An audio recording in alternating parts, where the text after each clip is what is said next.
Hi, I'm Brandon Lucero, and you're about to experience the new way to thrive in business, entrepreneurship, and life by leaning into who you are, what you love, and standing up for what you want to create. Get ready, because this is where we go against the grain, say no to outdated society norms, and we say yes to change in order to create a happier, more fulfilled world. Welcome to the New Generation Entrepreneur Podcast. Hey everyone, welcome back to another episode of the New Generation Entrepreneur Podcast. Today, we have a special guest, one of my team members, one of the first team members to ever come onto the show. Today, we have Matt Johnson, who runs the agency side of our business, and we have quite the story and things to go through with you guys. So if you are someone who has a service side of your business, wants to scale an agency, wants to scale a service, or anything along those lines, today's episode is going to be super powerful. So Matt, welcome to the show, buddy. All right. Sounds good. Good to be here. Yeah. It's also a little different for us because Matt's usually the guy running the show. Yeah. Like flipping the cameras and doing all that stuff. How's it feel to be in front of the camera? I'm just hoping it turns out all right. Sure. I have no control. It doesn't record. Right? Yeah, like, that's it. Yeah, well, we just have a really good conversation. Yeah. That's like every day. Yeah. Well, I guess let's start we want to start from the beginning, but I also just want, so people have the context of where the story ends up, is what do you do at Sold With Video, in your opinion? So when I first came to Sold With Video, I think what I did predominantly was just kind of oversee a done-for-you service as it was kind of set up as like an ascension from the Video 4X Effect course itself. So I kind of ran that as it was already set up, and that kind of morphed into conversations with you a little bit around like where we could improve the service and stuff like that. And that, you know, it's obviously shifted since then. But I still my capacity is mainly running or overseeing the agency, as we kind of call it now, and dual rolling with creating content for Sold With Video internally when we go to do launches and stuff. I'm generating all of the ads and stuff like that. And also probably some non-ad stuff coming up. So basically like a creative director within Sold With Video to a degree, and then just being like the top of the agency structure.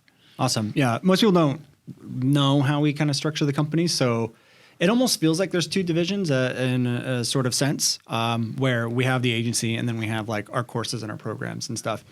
And we're almost just treating the Brandon Lucero brand or the New Generation brand as a client to the Sold With Video agency, so to speak. Yeah. And so Matt runs basically the agency, and by default, for us, quote unquote, being client, he kind of like oversees that.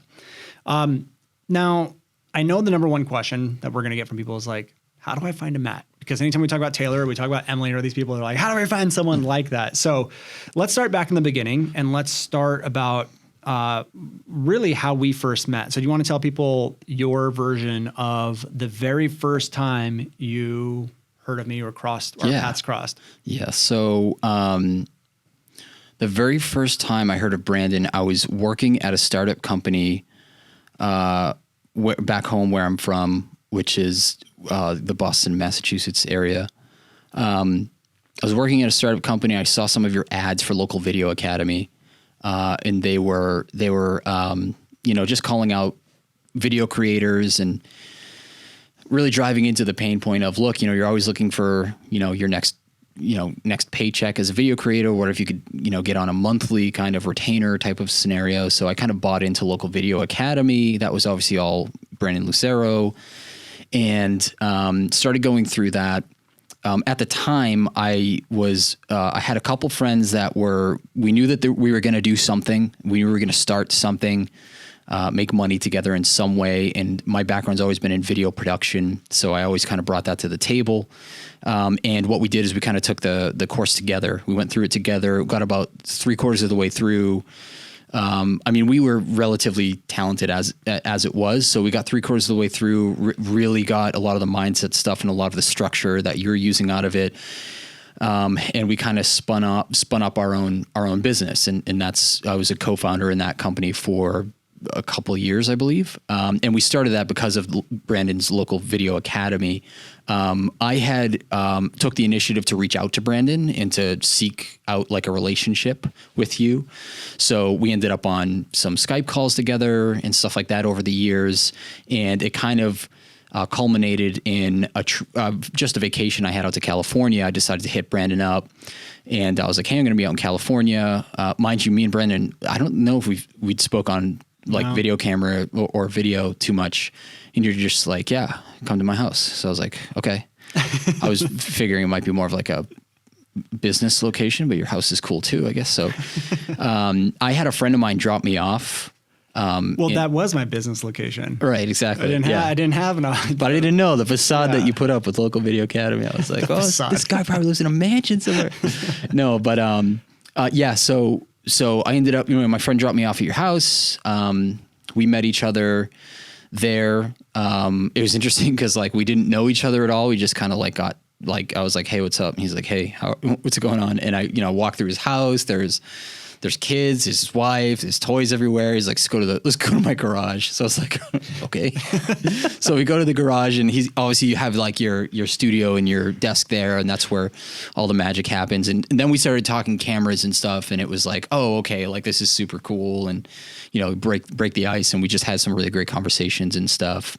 So that happened. I went back home, continued with the business that I was involved in, a co-founder at, for another year or so. We kept in contact from time to time. I think I ended up doing a couple things for you for Kerry Green at one point. Yeah. Well, I remember when you came to the garage, when you came to the infamous garage, I remember like going through stuff with you. Like like you said, we're talking cameras and all that stuff. Mm-hmm. And I just remember sitting there going like, I need to hire someone like this guy. Like at the time I was like, there's just no way. You vocalized that. You just said, I wish I could hire you. Yeah. Yeah. But I knew when you lived halfway across the country, I think right around that same moment was when I was entering that like infamous burnout mode where we finished the year at 500,000. I can't remember the timeline exactly. We were either almost right there or we were getting there. And so even just hiring someone financially didn't seem realistic. Yeah. Just because we were like taxes and just the whole bunch of stuff.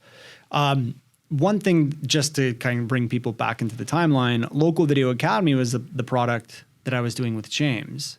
And I don't do Local Video Academy right now. So one of the things I want you, like one of the lessons I think in the story so far is that, what you start with won't always be what you end with. And it's funny when you go back and look at like where we are now to where we did. Like if Local Video Academy had not existed, I don't know if our paths would have ever crossed. Yeah, no, they wouldn't have. And so, but so many people stop and they wait and they overthink and they don't do stuff. If I had I done that with Local Video Academy, had I not reached out to James, had I not gotten the results James wanted, like James told me, here's what you need to do, go charge these prices, you need to get to this level. If I just said, I don't know, it's scary. It's scary to walk into businesses. Not like you wouldn't be sitting here. No one would be listening to this stuff. So it's just remember to always go and do the things you need to do. Don't wait. You never know what's going to happen. You never know what opportunities are going. Had Local Video Academy even failed, there's opportunities. Well, let's just put it this way.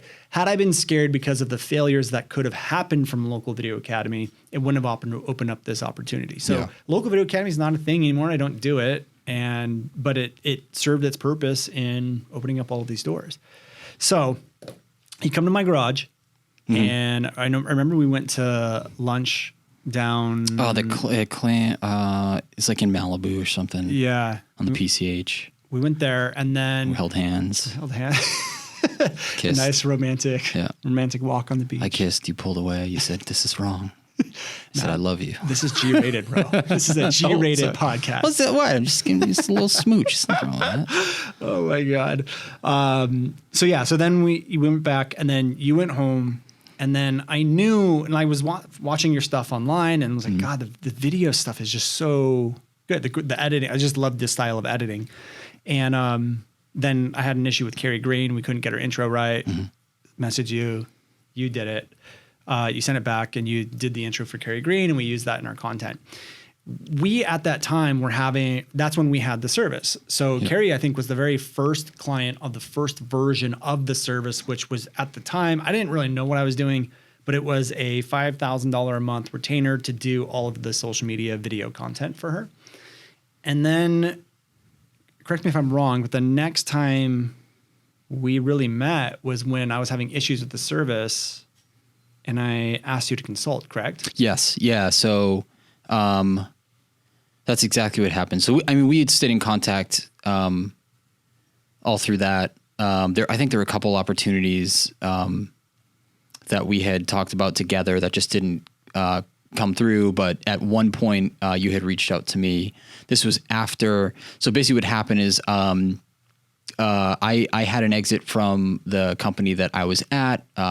4 co-founders is very, anyone that has a co-founder, even one co-founder knows how that stuff usually goes down. You have to be really locked, and we just had different, we all wanted different things. So I can't imagine having 4.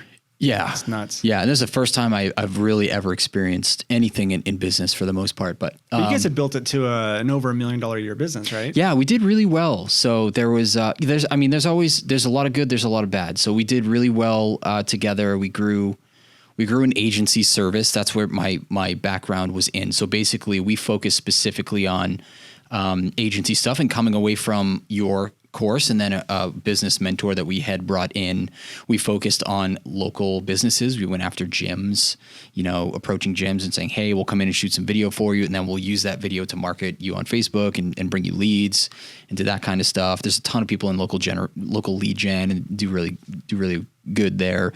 But we had 4 co-founders. We had to pay 4 people like salary to leave their jobs, and that $1,500 a month retainers just like weren't going to do that. We'd have to go volume over custom. Yeah. So we ended up shifting to e-commerce, specifically veteran-owned e-commerce, and I'm really proud of that. I loved working with that community. I miss working with those guys that veteran-owned companies and stuff like that. Yeah. But we shifted to that, and we were able to get into the 5-figure retainer space because it was e-commerce.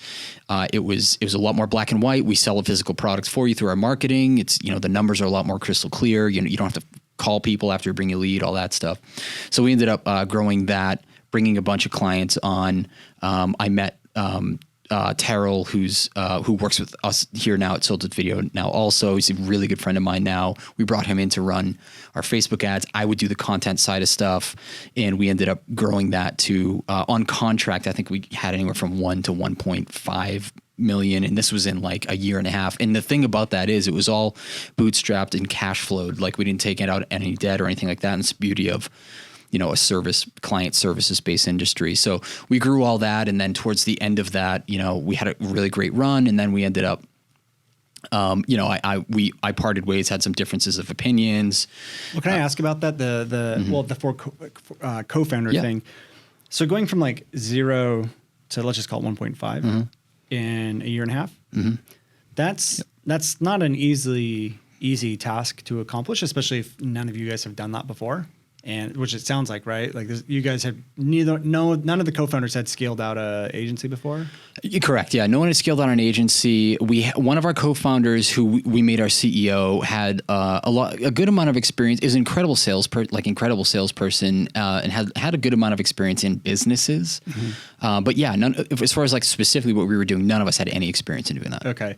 And my question is do you think having 4 co-founders helped aid in the speed of the success of what you guys saw, like going from 0 to 1.5? No, I think that having 4 co-founders from 0 to 1.5 was a really like camaraderie building thing.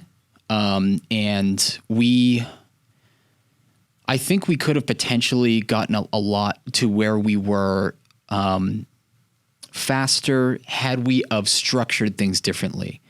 I think that equal ownership is a very, very bad idea for anyone getting into a co-partnership situation. Someone has to lead, and they have to lead with equity as well as being dubbed the leader. And if that doesn't happen, it's just going to open up space for people to go, well, I'm as much an owner, like I want to do this. And it's just too many cooks in the kitchen. So it was, again, it was an incredible experience when I look back on it. Obviously the ending was not how I think it should have went. But at the end of the day, I think it's the irony of business. I can sit here and go, oh, we could have grown up faster with this, but at the same time, like without the experiences we had, we probably wouldn't have gotten to where we were. Right. So at the end of the day, I can always, Monday quarterback the thing, but I mean, I guess for anyone that's looking for like a co-founder scenario, in a co-founder scenario, the one thing that I learned is it is okay to have the legal conversations day zero. Yeah. Like that is so incredibly important. And it's when you're new to business, you don't think of that. You don't even think about like, oh, well, how do we, are we going to go after an LLC or an S Corp? And what is the benefits to having an S Corp over an LLC from a tax perspective? As far as equity and ownership, what does that look like? There's a difference between people like having equity in the company and having a voting power on your board and stuff like that. That's all extremely important stuff. So in a long-winded way to answer your question, I think we probably could have done it faster if we were structured differently.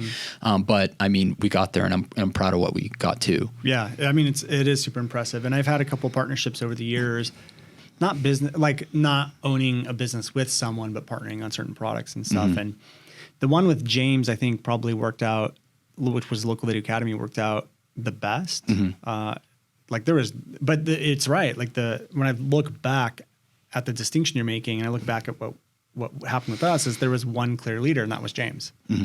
And the roles of what we were responsible for were very clear. We hadn't even split on everything, but it was very clear on who was leading what. Like I was leading the content and the students, he was leading the sales and the marketing. Yeah. And we never, ever got those blended at all. Ever. Yeah. And that's an important distinction. You can split your profit. And in a lot of instances, like in the tech industry, right? Like a lot of startups, even with multiple co-founders, don't make a salary, but they'll pay a developer $150,000 a year in their, you know what I mean? So you can like that's smart, because like you can own it, but make less than the people that are operating for you, or own it with a co-founder and say, hey, co-founder, I'm going to give you 30%. I'm going to own 70% because whatever you agree upon, like I'm going to be doing X amount and it was my idea or whatever, but whatever revenue we make, we're going to split that right down the middle. Yeah. So that's smart. Makes sense. Yeah.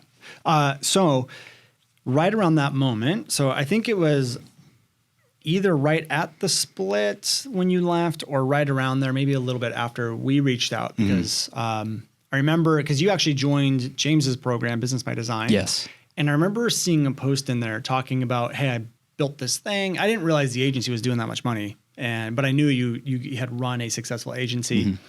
And one of the biggest problems I was having in our agency, there's a couple of problems. One, I hated it. I hated like running it, because it was like at the time it was 20% of our revenue, maybe a little bit more, but it was that whole like cliche 80-20 rule, where it felt like it was 20% of our revenue, but it took up 80% of our time. And then I felt like the competitive advantage we had was that I understood marketing and I understood the video side. And I felt like that was a big problem. And that really was why people were buying, was because you knew the marketing and you know video. Like a videographer is not going to know that. And like, I remember telling Taylor, I'm like, how on earth are we ever going to find someone who can replace me? Which now looking back at it, I'm like, you can always do that. Like there's always going to be someone that can replace you. Or you train someone, So I just looking back even a couple of years ago, how my mind was working is just kind of funny. But that's when we reached out to you. Because the second problem we were having was it was just a high turnover, like client, and one of the reasons why is, how do you justify ROI? Like how do you, when you're doing just video content for people, how do you justify that? And the audience or the clients weren't really seeing that. And so we reached out to you, you flew out, which by the way, at that time was not a risk, but it was a decent financial move for us, because I don't remember exactly what you quoted us, but we flew you out here. We paid for I think for a week, right? Yeah, but I think it's a week. We paid for you for a week of consulting, and then I think you came out and you kind of went through everything. You told Taylor and I how to like optimize it. And I remember do you remember what the advice was that you gave us? Yeah, I think the biggest thing that I think I noticed was just that you really had to drill into what it was that you were going to be like telling someone that you're giving them. So it was a split. Yes, you were running Facebook ads, and like they're successful, but there wasn't a ton of focus there. But you were also doing great video production, and at some point, especially today, video production is more the commodity. Yeah. So it was just, I think it was just caught in this place of like, you just got to figure out what you want to do. Like, do you want to bring a result and really go like, look, we're going to do all this work. Here's our system. Here's our process. This is how we create your content. And then we're going to do that and provide you results. So you're going to pay us X every month and you're going to make back X. Right. Because for the most part, it was more providing the service and then the client more thinking of it kind of like a monthly payment just for video production and the added benefit of running some content. Now, I mean, when I dove into the numbers when I was out here, I mean, some of the clients were getting like a 4 or 5x, like to the tune of like $250,000, $500,000 in return. Right. And it just wasn't necessarily the focus. So there wasn't that North Star of like hanging your hat on that for the client.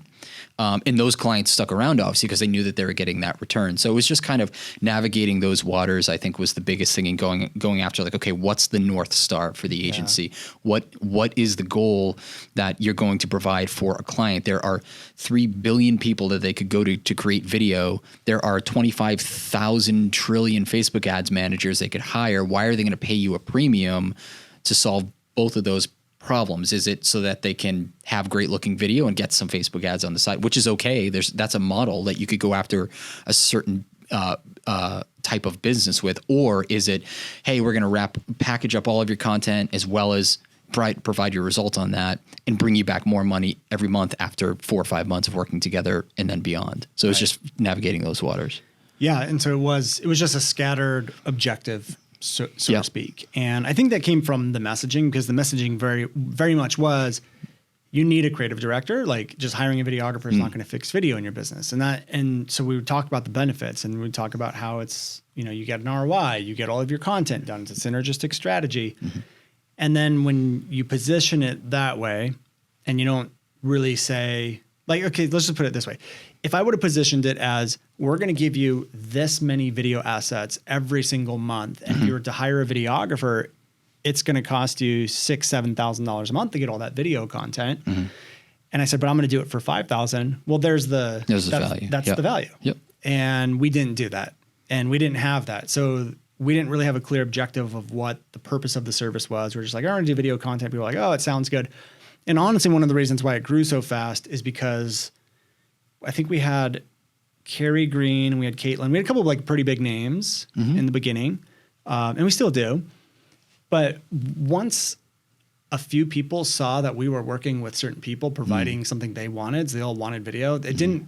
The sell was so easy. They're just like, I want it, whatever, blah blah blah. And that conversation of, here's the main objective, never even came up. And then so when you brought that to our attention, I remember having to figure out what that was, and I think you recommended us to go ROI driven focus because of the returns we were getting, even though that wasn't our focus. Yeah. Is that correct? It's what I knew too. So at the end of the day, I knew that you'd have a lot more losing clients is just the name of the game in the agency world. Sometimes it's like, hey, it's been great. We're just going to go in a different direction. It's perfectly fine. Sometimes you just try as hard as you can. You just can't provide a result, and that is what it is. But as far as like my experience and what I knew is, if you can wrap more value, that is all the video content, which you'd pay a video production company to create 30 micro content assets for you, $40,000, $50,000, $60,000 just to come out and do that. Yeah.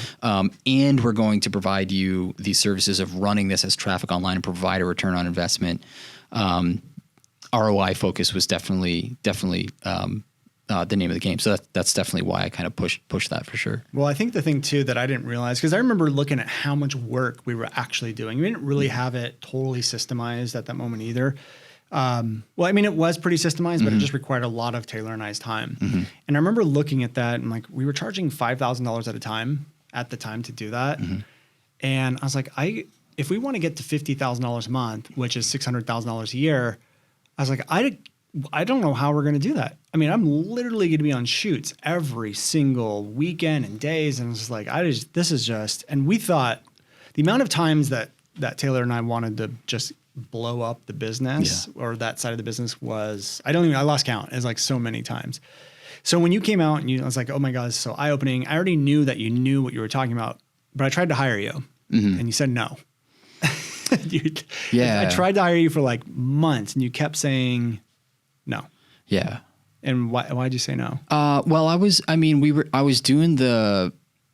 working with Terrell. We were taking on some e-com clients at that time.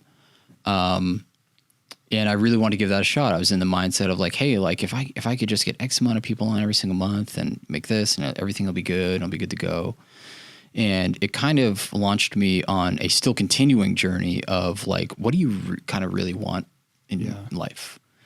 And I had the realization that I don't want everything to fall on my shoulders. I just don't want to deal with that. I'm not an entrepreneur. I'm a number 2 or 3 guy. Like Gary Vaynerchuk always says, the number 15 guy at Facebook is making, $1.5 million. Yeah. And that's what I wanted to do is I was like, that makes total sense to me. I just want to do what I like to do and let somebody else deal with, all the headaches of dealing with running a business and stuff like that. I think the allure of just like, oh, it's just X amount of clients in X amount of dollars a month, which equals my 6-figure salary is good. But there's just a lot more weight to it rather than having someone that can take that weight off and just kind of go like, all right, here, great job. Here's your check, every single month and, go focus on other things in life. So that's what it really came down to. I think me and Terrell just, we had some clients that went away. We had a couple more that were maybe coming on, but I was getting on sales calls and I'm like, I'm sure I could sell if I really put my mind into it. But like, I don't want to get on sales calls and try and close people. So I had that realization and I was like, I think I could make really, Sold With Video just made like a really smart, I think I could fit there really well with this mindset and knowing what Brandon needed at that time. So that was kind of the decision maker for me. Well, it's a lot of self-awareness. And I think, I hear Gary Vaynerchuk talk about it all the time is you just have to be self-aware of, I think a couple of things like what you want, but also where your skills are set.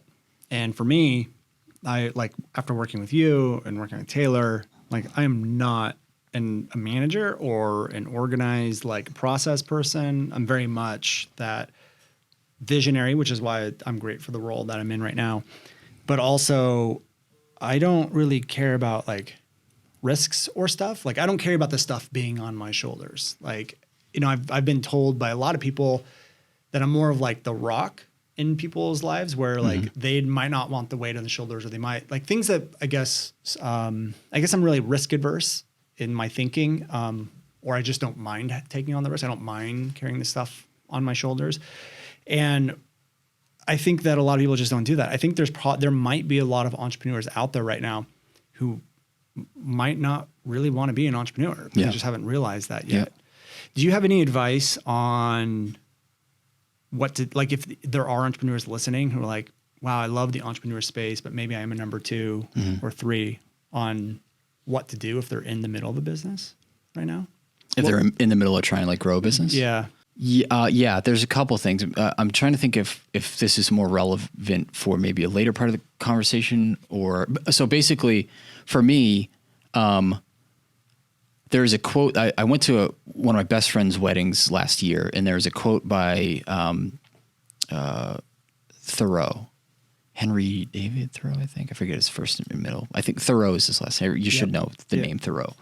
And I'm going to paraphrase it here, but basically the quote, and this changed a lot for me in that moment. The quote was something along the lines of, a man's wealth isn't measured by what he can gain. It's measured by what he can afford to let alone. And basically, It's happiness. A man's happiness isn't measured by what you can gain. It's measured by what you can afford to let alone.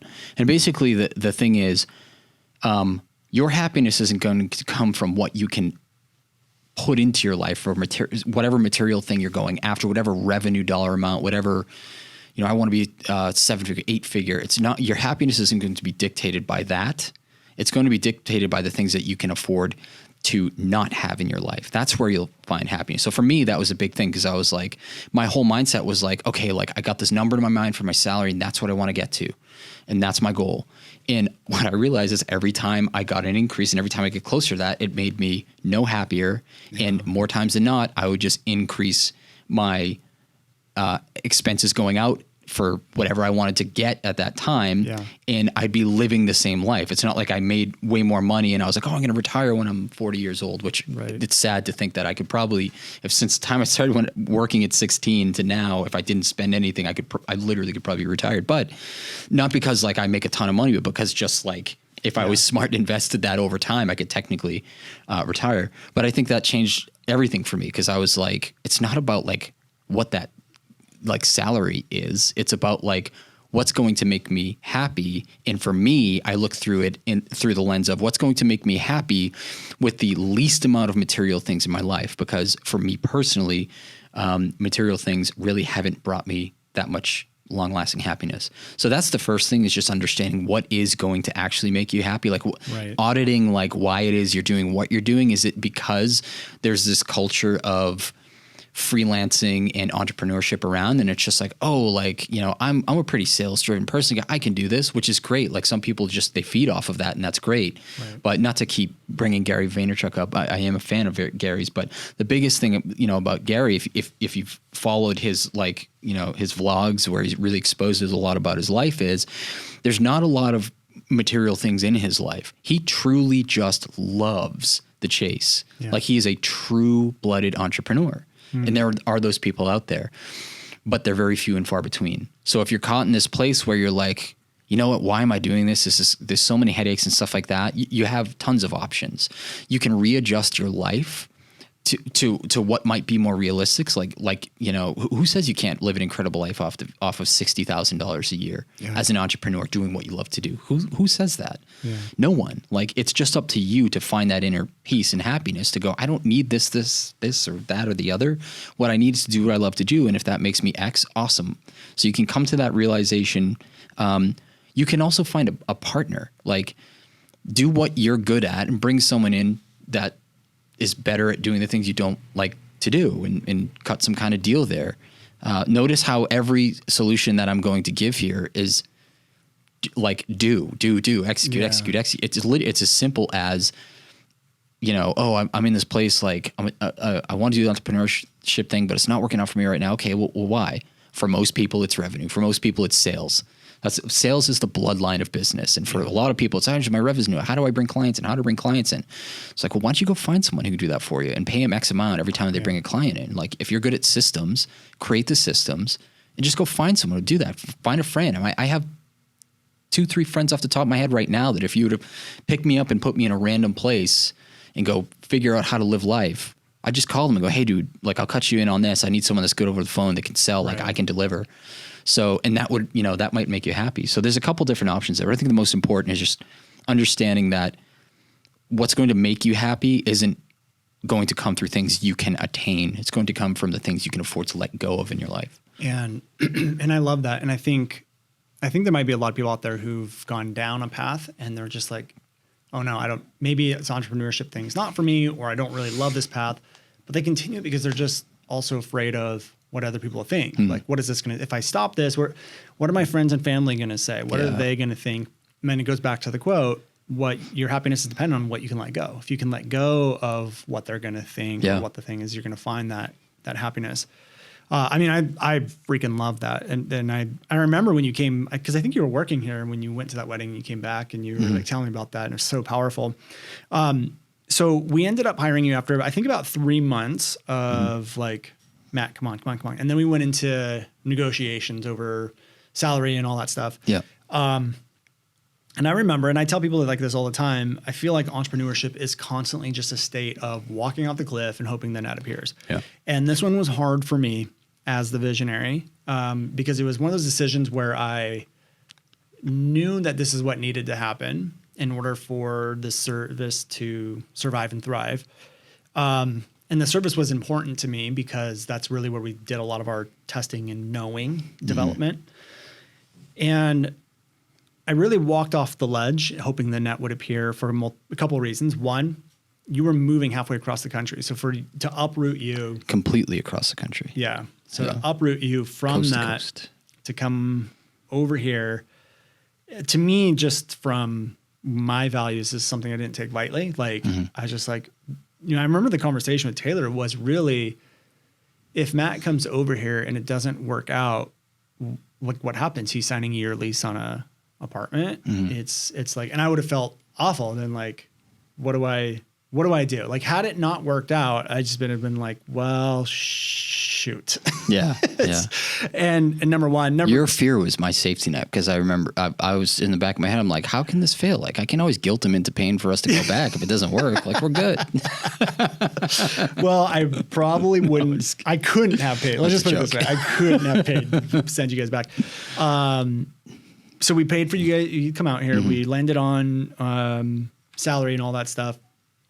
You guys came out, and was it an easy decision for you guys to do that? By the way, I don't think I've ever asked you that. No, I don't think so. I think man,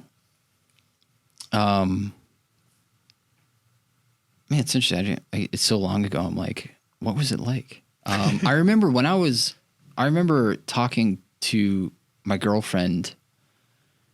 And it was definitely like, it was more uprooting her. I obviously have family back home too and stuff like that. And I love my family and stuff, but I was at a place where I was kind of ready for it. I was like, this would be cool. I think the big deciding factor to us was like, look, even if it doesn't work out, like we'll figure something out and we will be in a club, if you will, of people in their lives that really like there's very few people that pick up and move cross country. It's a very small club. So we're like, this is cool. We'll be able to say I picked up and moved from the, East Coast Atlantic Ocean over to the West Coast Pacific Ocean. Like that's pretty rad. So we, that was kind of the deciding factor. And it was just really throwing it all to the wind. I mean, I had some buyout severance behind me. So it wasn't like a complete and utter risk, but at the same time, like, I didn't want to really spend any of that. So it's like, it was definitely just hey, there was actually a podcast I was listening to at the time too also. And I remember this person talking about how like, we have this incredible, freedom in this country to be able to pursue your great American dream, or I think he referred to it as like the American adventure of like, picking up and moving wherever you want. Like you can do that here. Like sometimes it's not easy. Sometimes it's a very difficult decision depending on where you are in life. But that just made a lot of sense to me. I was like, let's just do this. Life can't be defined by comfort. Life has to be defined by the risks that you take because we weren't designed to be comfortable. Yeah. So I was like, that's it. Like, let's just go. So Amazing. That's what it was. Awesome. And you guys came out. And I wish I could tell people that it was happily ever after and it was a smooth transition, but it really, it wasn't bad, but it was definitely, when I look back at like you came out and I was like, okay, here's what we do.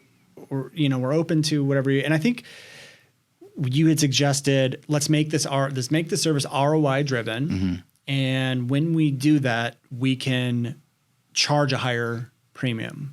And we doubled our prices. So our prices went from like $5,000 a month to 10 and 12, depending on what you're doing, or even higher than that actually. So when we made that switch, and this is one of the things, if you have a service, going high end and premium is always better. A couple of reasons. That's not true. But continue. Okay. We'll come back. Matt, you're not allowed to call me out on my own podcast. But for us, I'll just put it this way. For us in that scenario, it was better because it allowed us to work deeper with clients without getting stressed, which would allow us to deliver a much better service and we can make more with less headaches, less stress, made it easier to process out. But really at the end of the day, in my opinion, it made our service a lot more intimate and better quality because of that. Mm-hmm. But we didn't get there very easily. So before I talk about that, how come you don't think charging more is always better? Not to use your own system against you, but there You are do it all the time. So go plenty ahead. of companies out there that charge a very small dollar amount retainer wise, take on a large volume of clients that are 15 times our size and incredibly successful. Counterexample. Exactly. Bam. Yep. Face. So Face basically, shot. it just comes down to, like you said, though, it's what's right for us. So I mean, there are two ways. From a 50,000 foot view, there are two ways you can have a service business from a revenue perspective, profit and loss perspective of profitability. You can go large volume and rely on a system, repeat, rinse and repeat, or you can go small volume and go custom shop boutique. Yeah. Which is going to consume more time, but the idea is you're charging more for that. So instead of having 20 clients at $750 a month, you can have, 5 clients or 6 clients, $10,000, $15,000 a month, and the work should roughly work out to about the same. So it just depends on what kind of shop you want to be. In every instance, systems are important, but there are just more ends of those systems that become a little bit more customizable to the client in a low volume scenario than in a high volume scenario. It's run them through the system. If it doesn't work, fine, on to the next one. Yeah. And I think even if I look at the skill sets of what the team was, that served us better because I look at your skill sets and the creativity. I feel like the creativity is a major part in what we do, but you can't do that for lower level services. You can't take, like when we have our clients and we sit down, like it's literally the entire team in a room going through ideas. Yes. And your skill set is also that creativity as well. Mm-hmm. And so if we would have gone down to completely systemize, we lose one of the biggest assets that we had inside the company. Yeah. So it made a lot of sense for us to do that.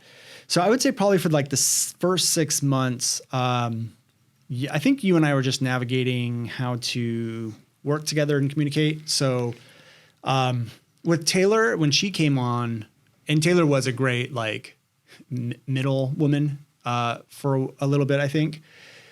But when Taylor and I worked, it was just like it was a very like it was just very smooth. Like it's just we're exact opposites in the right way. And she's very good at picking up on my lack of communication.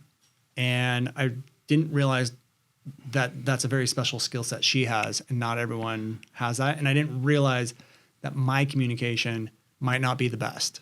And I also didn't realize at the time that I was really stuck in the way things had to be. Mm-hmm. And I was really stuck in the way that things were. From your perspective coming in, what was the hardest part of having that misaligned vision? I think the hardest part was trying to look into my future and see a future that I enjoyed. Mm-hmm. That was the hardest part because I don't have necessarily the DNA to just be like, okay, tell me what to do and I'll just kind of do it. Yeah. Which there's nothing wrong with that, but I was kind of all in on the idea of coming out here and growing and really being able to increase my revenue or my salary and stuff like that. So for me, that was the biggest thing that I looked at. I think a lot of the beginning was you and I just not having a lot of conversations. Like we didn't really know each other that much. True. We hung out a little bit, but I remember like I wasn't like ready. I didn't know if like we would, be cool bros or if it was going to be like you're the CEO and I'm the employee. I just had no idea. So I wasn't going to barge in and go, dude, get out of my way. You know what I mean? So it was that. So instead of having the conversation with you, it was more like I'd go home and be like, oh man, like what's going to happen? Like what's the future here? Like there's just, I don't know if my skill set, I think the biggest thing for me is my skill sets that I have aren't being utilized. I'm basically big expense to have come out and do what Brandon thinks I should be doing. Which again, if you had more time invested like in the agency and you were really the top down, I guess if you were showing up 100% in the agency and that's what sold the video was, that's perfectly fine because you're just looking for more of an integrator in the agency to really just kind of like take what you're giving and then figuring out how to like implement that versus I was like, I have this thing that I think will work, but I just didn't want to have the conversation at first. So that's kind of how it was with the conflict at the beginning, I think. Well, I think structurally too, I think for me, I had to re-look at the agency because like you said, it was the way we treat it now is it's almost its separate entity. Yes, it's under the same umbrella of like, our company, but I really look at it as a separate entity that has its own systems, has its own processes. And I think that was like a vital perspective shift I had to make because I'm not in it 100%. It is not the same process of doing a course or a coaching program. And once that shift was made, instead, like looking back at what I felt like I was doing was I was basically like, let's just say someone owns 50 businesses, right? And they own like a coffee shop, they own a barber shop, they own whatever. And they're not there all the time, but they own the business. And then the business is operating fine. And then they walk in and they're like, why is this over here? Change it all. And then the person who's actually putting in the work to do it is just kind of like, WTF? Like, what's going on? And I'll tell you why that happened. The reason why that happened is because we had our Video 4X methodology. And I was so set on this idea that it had to be the Video 4X methodology and it had to be run this way without considering that maybe we use the findings here as improving the Video 4X. Maybe we do a lot of testing. Maybe I just let Matt sink or swim. And I think that was like the breaking point was when we were like, I would say it's about 6 months in. And I remember having a talk with Taylor and I'm like, I don't know what to do because I feel like it just wasn't, there wasn't really a problem, but you can feel when things are working smoothly and when they're not. Like you can feel the energy of it. And I could feel that it just wasn't smooth. And then I can't remember how it came up in conversation, but I basically left that conversation with Taylor and was like, I need to let Matt sink or swim. And I remember like a day or two later, you pulled me aside and you're like, I just feel like I don't remember the exact words, but something along the lines of like, I can't breathe and you're not letting me do my thing. And then I feel like from that moment, things started to progress. Right? And I remember for me, I still had to make it make sense in my head of like, I don't like, cause what I didn't want at the time is I didn't want it to be a complete external, separate, completely different business. I wanted it to be aligned with the mission of the company. And we came in, and this is how I made sense of it in my head. And I remember we left, and you're like, "I'm glad you showed me these 3 circles, Brandon. I'm glad like we fixed everything with 3 circles." But it was really like the agency at that point became less of here's the Video 4X. It's the service for the Video 4X, and it became more of a breeding grounds of testing and something that's going to bring people ROI built off a philosophy. But it was we had 3 pillars. It was video creative, which is your department 100%. There's messaging, which does follow a lot of the tendencies of the Video 4X framework, and then marketing. And you blend those together, and we came up who was responsible for each one of those, and we just stepped out of the way. And it was just for me, it was like, that was the magic pill. That was the magic solution of, I will just set the stage of how messaging the copy and stuff like that goes. And then you kind of set the stage of how we're going to deliver the result and all of video creative. And basically, I think what we did is we just allowed each other to step into our zones of genius. Yeah. No, I think that's exactly what happened. I think that made us, and even still, there was still like, we still had some clarity around the circles and stuff like that. And once that all kind of came into alignment, that's kind of where we're at now. So that makes sense. Yeah. That's exactly how it went down. And how's it been, in your perspective, how's it been going? Good. I think it's been going really well. I think the biggest power or empowering moment that you gave to me was probably when you were like, dude, I don't care if this fails. Like this could all fail tomorrow. I know that it's not going to be by any lack of trying. And there is definitely an energy between us that tells me that you're not going anywhere. We'll figure something out. We'll figure out a way. Like there are just too many skill sets on the table for us to go like, well, it didn't work out. It looks like we're just not the right fit together, Matt. Like, there's just too many skill sets that all align. So that gave me the power to be like, okay, cool. Like, yeah, I don't have the fear of failure, because when you remove the fear of failure, because that's the biggest thing in the back of my head that's happening is, I'm doing this thing that you want me to do. And I'm like, I think we should be doing this.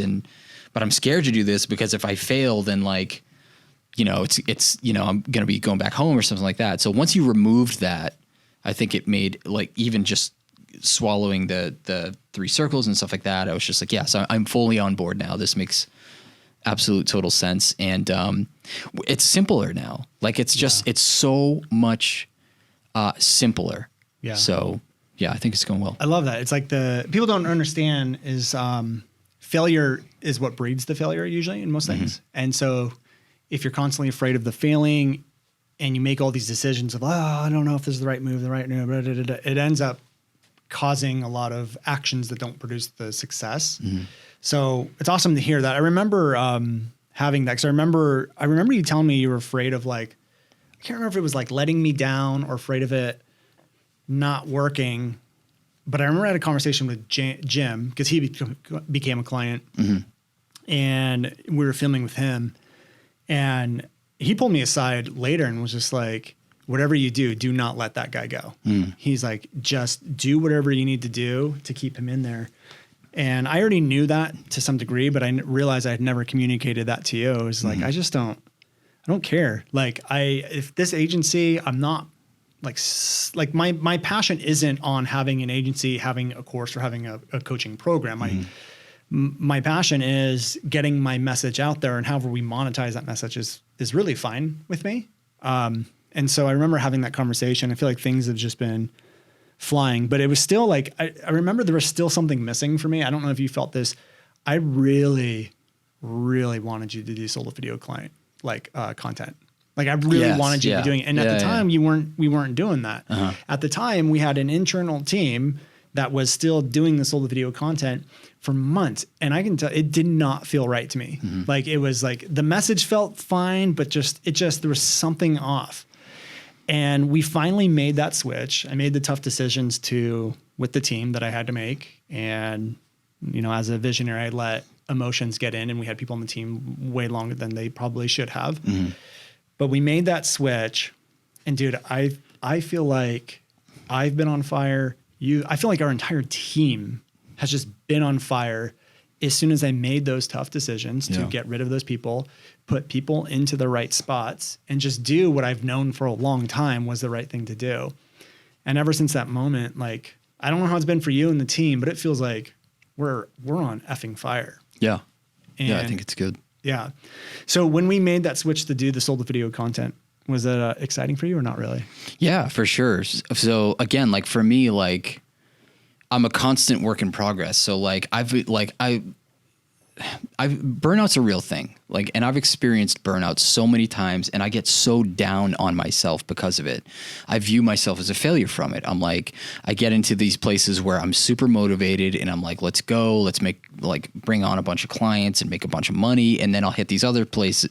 Literally, like, it's like a every half year, I'm like, what am I doing? Like, I don't enjoy what I'm doing. This is like awful. Like, is this really what I want to do for the rest of my life, et cetera, et cetera. So I always kind of go through these ups and downs and go through, some burnout and stuff like that. So for me, what I realized is that like the agency stuff, I have skill sets at, but I'm not like I wasn't like a account manager. And that's kind of like what I was kind of doing to a degree. I was on calls all the time doing strategy sessions for funnel stuff and traffic and all that stuff. And it just didn't really appeal to me. I like doing video content and creative stuff. So being able to do stuff internally at Untitled Video is like, that was a huge shift for me where I was like, I'm really going to enjoy doing this. So yeah, definitely. It's something that I really enjoy doing.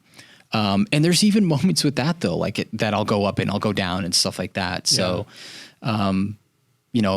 it's just for people that experience burnout. I guess something came up earlier in the podcast too, where I think you had mentioned burnout or something like that. And I was like, man, that's a really interesting topic because burnout's like a real thing for I think the majority of people. Some people are just on all the time, but burnout is a real thing. And I think again, the entrepreneurship culture is work all the time. Yeah. And if you have this moment where you're like, man, I've been doing this for like my whole life and I'm starting to question if I want to do it anymore. It's like that's okay. So, moving into the Untitled Video content is definitely something that's been awesome because that's really where my skill sets lie, is at content creation. Yeah.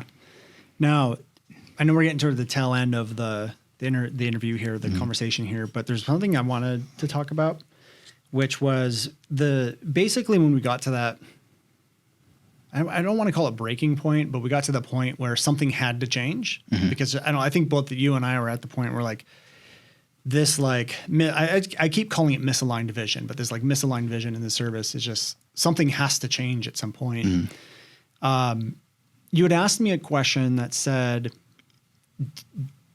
do you think the team can be successful or we can be something along these lines, successful if we don't believe in the vision?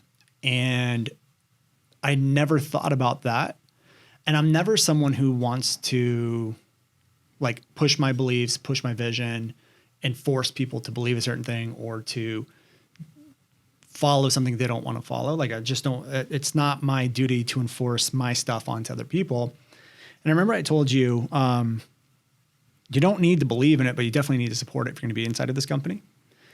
And so my question to you is, and we had this conversation a little bit off camera, I just want to bring it on camera. Do you think it's necessary for employees to believe in the vision of a company? And do you think it's okay for them just to support it in order to keep the vision alive and the company running smoothly? Personally, I do not. And I would probably lean even more extreme to the opposite side of you, where I would say it's really not even crucial that an individual really supports the vision as a whole. I think that I get fired after this. I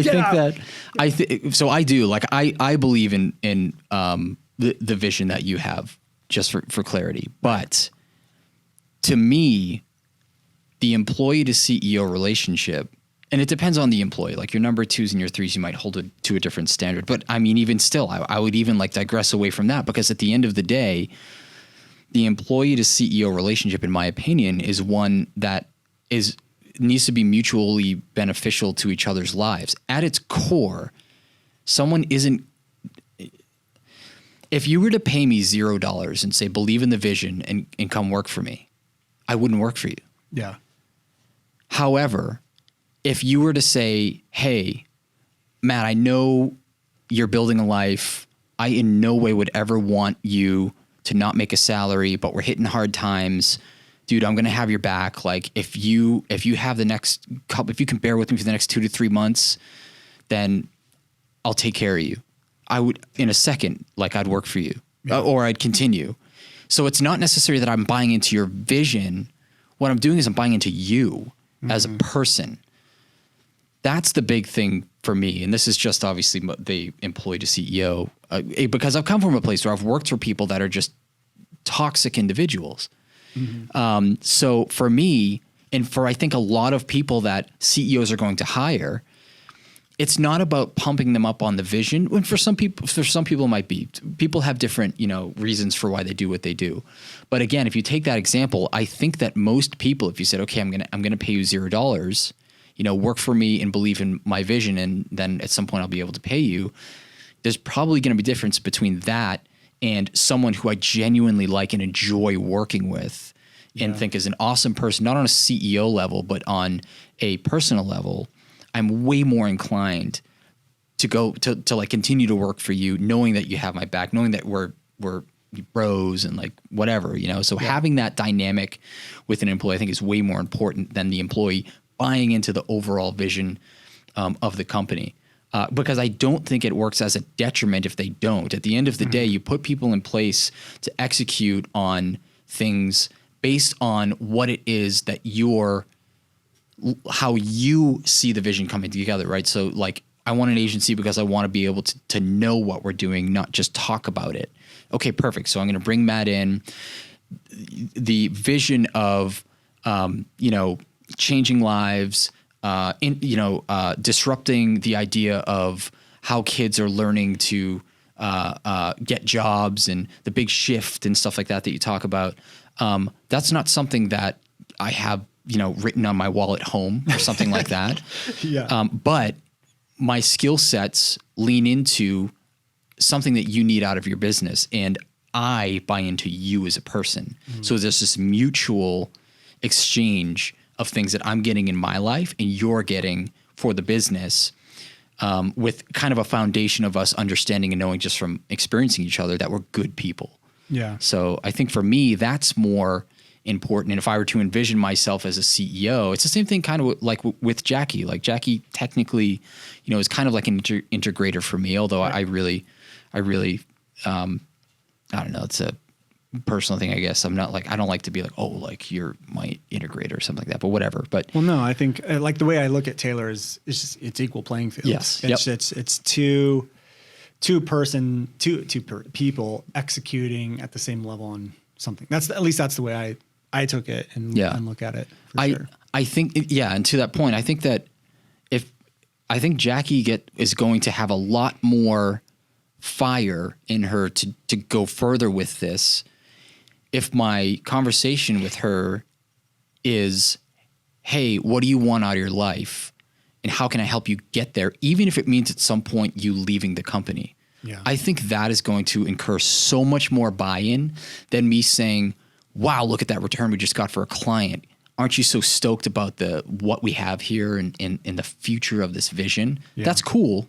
But at the end of the day, I think it's going to be a lot more of a heartwarming moment for her to realize and understand that, like, I want you to love working here because you know that the people here really want to see you thrive in your life and in your future, even if that means in 2 years we equip you with things that you go off and start your own business. Right. So I think has a lot more buy-in power. Well, what's interesting is that is kind of the vision for me. Like, yes, there is specifics of I want to change society norms and stuff like that, but what it all boils down to is happiness. And I've made a lot of mistakes as CEO, and I made a lot of mistakes as a business owner. But the one thing I think that I have done right is, like, I fight for the happiness of the employees, even if that means like helping you get rid of your own limiting beliefs or reframing certain things. But I really do. Like, Jackie knows this. And I'm sure I've said this to you several times, is like, at the end of the day, I just want you guys to be happy, even if that means leaving the company or it means whatever. And, you and I have had conversations about things that you want to do outside of the company. And I've always supported everything. And same with Taylor. So I will say that's one of the things that I've done right over the years. And it's cool to kind of like hear that, hearing you saying that. Would you say that that is actually the type of culture you're creating in the company? Like, is it the culture? Is that part of the culture or versus the vision? Is that kind of what you're talking about? Or are you talking about more about the camaraderie inside of a company? Does that make sense? So you're saying, is it more the vision or the culture? Well, I'm saying what you're describing, would you classify that as culture? I think, yeah. Well, I think what I would be describing is the culture is vastly more important from an employee perspective than the overall vision. Yeah. The overall, I mean, obviously, if it crosses like moral boundaries and stuff like that with an individual, but outside of that, like, if it's like, I don't know, if I go work for a place that makes microphone mounts, And they're like, our vision is to create the greatest microphone mount that's ever been created so that podcasters can live their best lives. I'm going to be like, that's cool. Yeah, awesome. But like, how do I like working with you guys? Like, what's that? Like, because I mean, it's not all about money. At the end of the day, I think it's more about that culture that's created. Yeah, that makes a lot of sense. And really quick, before we leave, what you just said ties into a hot take that I have on you that I want to reveal on this podcast. Gosh. At the end, it's a hot take, and I think I'm interested to get your take on it. But let's do it. Let's do it now. Okay, cool. So my hot take on Brandon Lucero for everyone listening is this: since I've known you, Brandon, you've talked a lot about like growing the company, and we talk about revenue projections and where you want to go, and 7-figure into 8-figure business and stuff like that. But I think from a lot of working with you and seeing your actions as a CEO and things like that, I personally, this is my personal take. It's a hot take happening right now. Yep. Maybe we can throw up a little news thing. Matt's hot take on Brandon Lucero. I don't know if you'll ever get to like a 8-figure business or something like that. And here's why. I think that the impact that you're talking about over time will be revealed in the impact that you're making on the lives that are around you right now. So I think that if I could like open up the impact that you've made on my life, it would be overwhelming. So I think that the impact that you talk about is going to be from the people that are around you like right now, and obviously striving for goals in revenue and stuff like that. It's important as a CEO and as a visionary and stuff like that. But I know you value family and all that different stuff, which is incredibly important also.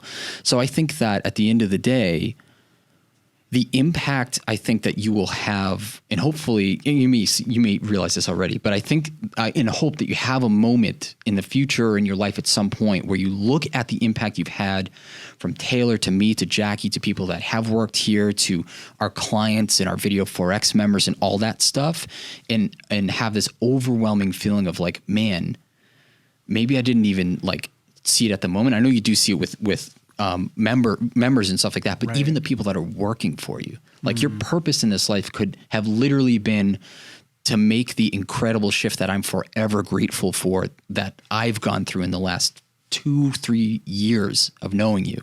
And I hope that someday, like, and maybe you already do, like I said, but like, I think that's the real impact that you're having. It's a lot more localized and it's a lot more important in my opinion. That's Matt's hot take on Brandon. Did we just become best friends? No. Oh. Dude, I personal and business, you keep that separate.